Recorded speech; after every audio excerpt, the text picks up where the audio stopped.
There's nothing spicy. There's nothing nasty, there's nothing salty, and there's nothing bitter. So we have to go back to Brekka. You know, if it bleeds, it leads, baby. I guess it never changed in hundreds of years. We've discovered a strange temporal incursion. There's a ship coming through. It's the NCC 136? That's our number. Wait, it's the NCC 136F. What? We have to be destroyed now so that their cool future can exist and we're the same timeline? Dang it. Go ahead then.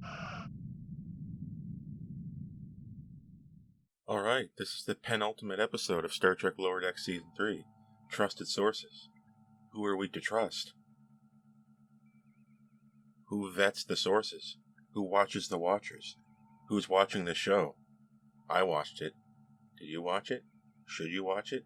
Are you going to watch it before you watch this review? Are you going to watch it after? Who knows? I don't know. Maybe you know. This is Trusted Sources. This is... You would expect more from the penultimate episode and what is essentially part 1 of a 2-parter. But this is what we got, you know?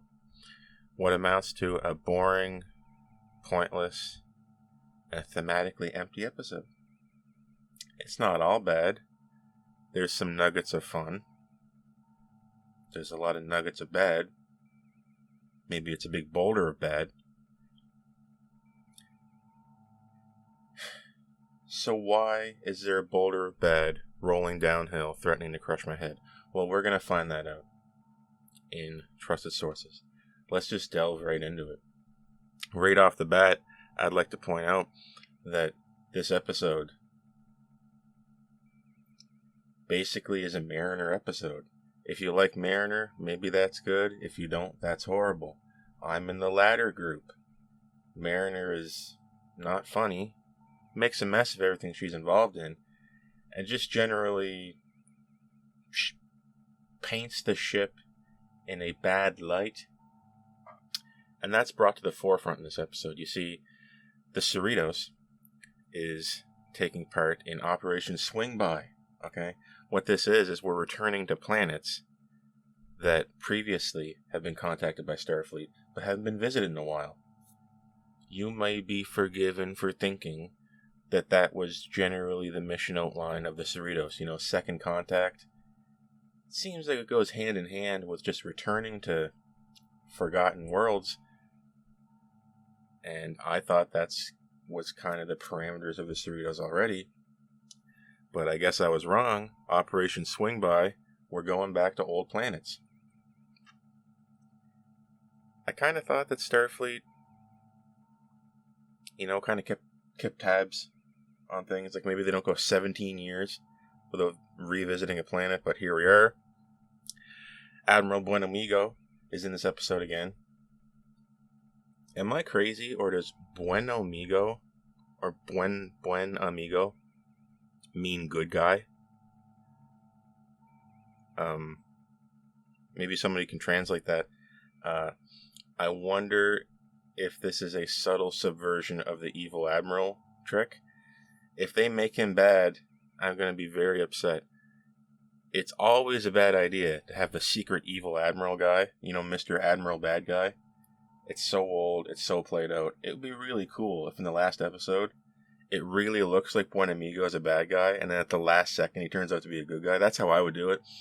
I mean, his name is Good Guy, I guess. He is featured in this episode, as well as a few other callbacks to previous episodes. This is very much part of the main arc of this season, Season 3. There is a background arc. Don't worry, it doesn't take the foreground. It remains in the background where a big season-long arc belongs until we get to the end. Hopefully there's going to be a payoff, okay? We're going back to planet Onera. You might remember from the episode Symbiosis of TNG. I believe it was Season 1. I liked the episode. I thought it was alright. It's just your classic, Prime Directive episode. You know, what do we do? Spoilers for this episode of TNG, but there's two planets, right? They have a symbiotic relationship. Okay? But one of them is addicted to this drug called Felicium. And the other planet has a monopoly on the supply. Okay? It was originally to cure some disease, but then one planet got the other one addicted. And it became like a relationship between like drug user and drug pusher. And it was just kind of like, it was about the relationship between people who need something and people who got it and dole it out just to abuse, drug dealing. Don't tell Tasha Yar. But Picard, it's mentioned in this episode. They're looking at a pad. What did Picard do? Wasn't Picard there first? Well, Picard just left the planet cold turkey, they said. Which is what you do. I think they throw some shade on it in this episode. It's subtle. But what would you do? It's their problem. Any solution you have that you think is good is just going to be bad. Maybe you can come up with something. I couldn't at the time. And our crew goes down to planet Onera with FNN in tow. Victoria Newzay. Yes, she's a news reporter and her last name is Newzay. That had to be intentional. What can go wrong with a journalist on board, right? What could go wrong with the news hounding you? Any comment? One could assume this is going to go terrible. Hopefully, nothing is coming next Tuesday. Like, remember that in Star Trek Generations, where they had the news crew on board the Enterprise B, and everything was coming Tuesday. We're doing this on a complete ship, so a certain safety measure, a certain level of safety measures is attained. Don't worry, guys. We're not going to kill any of the news reporters. Victoria Newzay goes down to the planet Onera with their crew. Okay? But what's the snag in this episode, okay? The Cerritos is now on television. Television, as it were. Hollow Imager seeing everything. We're interviewing different crew members that are on an approved list. They know that we as the audience know that this crew ain't exactly up to snuff. Okay? We know that they know that we know that they know. There's things that the Cerritos crew knows. There's things that Victoria Newzay knows. There's things that Carol Freeman knows about Mariner. There's things that we think the crew knows. And all those things don't exactly jive. Make a big Venn diagram, right? They don't exactly line up. What happens? Misunderstandings. That's always funny, right? I thought this. It was really this. Well, this episode has terrible consequences. Victoria Newzay interviews the crew. And it's like the health inspector is about to arrive. We need to actually clean everything up. Get our departments in order. I'm serious. Here comes the health inspector. Hopefully we don't accidentally kill the health inspector.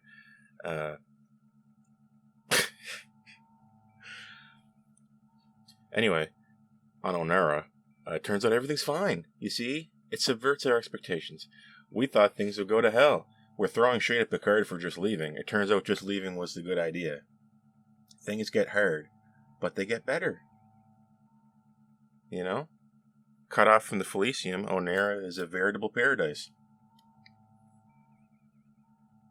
Or so it would seem. It feels like part 2 to this part 1 might be revealing some hidden nastiness underneath the glossy surface. Anyway, as a news report, this ends up being a dud. There's nothing to see on Onera. There's nothing spicy. There's nothing nasty, there's nothing salty, and there's nothing bitter. So we have to go back to Brekka. If it bleeds, it leads, baby. I guess it never changed in hundreds of years. So they go to planet Brekka. This is the pusher planet, alright? Our crew back on the Cerritos is dealing with keeping the merriment to a minimum. You see the pie eating contest is cancelled. Mariner previously was running around with blueberry filling all over herself, getting it all over the floor. Totally disgusting, awful language. Setting us up for the way the ending would trick us, right? They wanted Mariner to look bad. You don't have to get Mariner to look bad. She's just always bad, right? So what happens is we land on Brekka and, everything's going fine, right? There's nothing weird here. Everything's normal. It's just desolate. There's just nobody here. It's fine. Everybody's just gone shopping, I guess. Well, not really. The Breen are here. Yes, this episode goes from a 0 in intensity level, cranks up to 11 in 1 second, and our crew is being waylaid by Breen, an underutilized villain who showed up at the basically last moments of Deep Space Nine. I always liked the Breen. I just think they're cool. I just think they're neat. I don't know. Anyway, the Cerritos in orbit is being menaced by multiple Breen ships, which I think look cool. They just look like a mess, but they're our mess. And they're destroying the Cerritos, and I kid you not, again, we have the last minute save by another ship.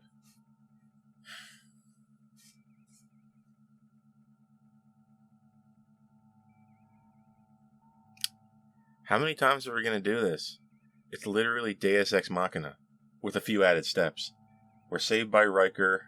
We're saved by the Wayfarer in Crisis Point 2. Granted, that was a holodeck movie. But this ain't a holodeck movie. This is real. It's real. We're saved by the Texas-class U.S.S. Alito, which we find out is a totally automated ship. Admiral Brenamigo, on the view screen, I guess it's not classified anymore. We just revealed the Alito to you. What's going on here? It's a totally automated ship. We've seen automated things in Star Trek go wrong before. You know, TOS, Voyager. This concept shows up multiple times. The idea of having computers run everything. So what's the sitch? We're going to find out in part 2. But at the core of this episode is this news story. Okay? Mariner was not allowed to talk to this news lady. For obvious reasons, because Mariner is insane. And her insanity is just a cone that everybody else just sinks down into, and it lowers the quality of the entire ship. Even though she's the captain's daughter. You know, you'd think she'd be on best behavior. Not really. You see, everybody immediately blames the terrible news reporting on Mariner's illicit interview that she was not allowed to have with Victoria Newzay. Okay? Victoria Newzay interviews the captain and reveals that I wouldn't call this ship tight. You know, did you or did you not give this person a heart attack? Did you or did you not go on an emotional breakdown on an away mission at a spa? Did one of your officers turn into a giant head and try to eat the Cerritos like a hamburger? I've never seen Carol Freeman so angry. She lays the blame entirely on Mariner. It ends up being a misunderstanding. She ends up going off half-cocked, but Mariner is sent to Starbase 80. Remember that Starbase we set up as being basically a hellhole a few episodes ago? Yeah, Starbase 80. What a nightmare. She goes off the ship. She's shuttled away. Mariner's gone. And our entire crew just goes along with it. Terrible stuff, you know? I mean, I'm happy to see her go. I'm not going to shed a tear. But you'd think our crew would. But it turns out the vast majority of the crew, apart from Boimler, Tandy, and Rutherford, are glad to see her gone. Nobody lifts a finger to help Mariner. That's a little nasty. But it's hard to feel bad when the sentiment of the crew is echoed by me and probably a lot of the audience. Mariner's scenes are funny when she makes a mess, acts out, and causes problems. Yet, Boimler, Tandy, and Rutherford are funny without doing any of that. So she's just a squeaky wheel. Just squeaking away. She's a squeaky fifth wheel that's going to fall off that old rusty shopping cart, which is the Cerritos. And fall off she did. For giving that nasty interview to Victoria Newzay, who, might I add, probably had an angle to her story. She probably had a dog in that race, because it's revealed at the end, when we actually watch the news report, Starfleet's Shame, that everybody on the Cerritos, the top upper deckers, all gave terrible reports about the Cerritos. All these nasty stories came from Shax and Ransom, you know? It wasn't Mariner. Mariner had good things to say. And at no point did Victoria Newzay reveal to Carol Freeman that Mariner wasn't to blame. Mariner said all these nice things. She had a dog in this race. She was making the news. And then she reported that Mariner, the only person who had anything good to say about the Cerritos, was kicked off the ship during Victoria Newzay's brief tenure on the Cerritos. It's a misunderstanding. Like I said earlier, there's things that I know, there's things that they know, and never the two shall intertwine, you know? What we have is a big misunderstanding. Stupid way to write a plot, resulting in a stupid conclusion. Although, like I said, it has the opposite effect. If this was Boimler leaving the ship, I would feel terrible. Boimler, Tandy, Rutherford, hell, anybody else. But the most annoying character in the show, I didn't feel bad, and neither did the crew. This episode, I think, thematically, is at odds with itself. I think there's maybe a disconnect here. They don't know how Mariner comes off in this show. I think I can see the strings. You never want to see the strings when you're watching a TV show or a movie. You know, you're watching a puppet show, you want to see the puppets do what they do. Okay? You don't want to see how the things work. And how this works is that we need to establish Mariner as a character that we're supposed to love. We don't. So that when the characters that hate her get her kicked off the ship, we hate them. We don't hate them. We agree with them. You see the problem? It's thematically confused. And it's not saved by the show up of the Breen at the very end. It was cool. It looked cool. I really like when the Breen were trying to breach the hull of the ship by having a big cutting blade thing attached to the window of the Cerritos, and Shaq saying, "Breen, don't take prisoners. Don't hesitate for a moment." That was pretty cool. At a surface level, action itself is cool at the most superfluous level when it makes sense. Kind of made sense here. I mean, it's the Breen. What are they doing on this planet after the Dominion War? Opening up a big can of worms. Turns out, the news report on Onera, while that was a dud, Brekka was not a dud. Brekka was a golden, yummy nugget of juicy news, reviews, tips, tricks, destruction, you name it. Okay? And we also ended up revealing the U.S.S. Alito. More to that to come soon in part 2, I think. Anyway, Mariner heads off to Starbase 80. Our Starbase 80 crew arrive on their old-looking shuttle. It's that really nasty shuttle from TNG you'd see sometimes with the covered Bassard collectors, and the nacelles that just look like a pencil. You know the one I'm talking about? Anyway, the writers did too. What's the shittiest-looking shuttle? It's that one. They used it. She gets ferried off to Starbase 80, but it's found out later when Mariner calls her to try to apologize. "I've made a big mistake." She's already gone. She's resigned. Handing her a badge. Chink. She's gonzo. But where does she go to? You could probably guess, had you seen the episode Reflections of this season. A very, very good episode. Overshadows this episode like crazy. She's gone with Petra Aberdeen. Or is it Aberdeen? I don't remember. But, you know that Vash clone? The, morally gray architect hunter? Our Indiana Jones in space? That's who she's gone with. Alluded to that this would happen in the episode Reflections at the very end. And happen it did. Bye-bye, Mariner. But we set something up, you know. Next episode. Admiral Buenamigo. The Breen. What's going on planet Brekka? What's going to happen with Petra and Mariner on their ugly-looking one-nacelle ship that's not symmetrically aligned? You know? What's going to happen with these things? Is there going to be a follow-up with Victoria Newzay? She is from Flagstaff, so she's excited to be on the California-class ship, and Flagstaff is very near California. Possibly the only funny thing in this episode. Did I mention this episode isn't funny at all? Are you here for laughs? Or are you here for the straight deets? Are you here for the juicy plot? I don't know. That was Lower Decks Season 3, Episode 9. Trusted Sources. I don't trust this source at all. I think these people are cray-cray. Big misunderstanding.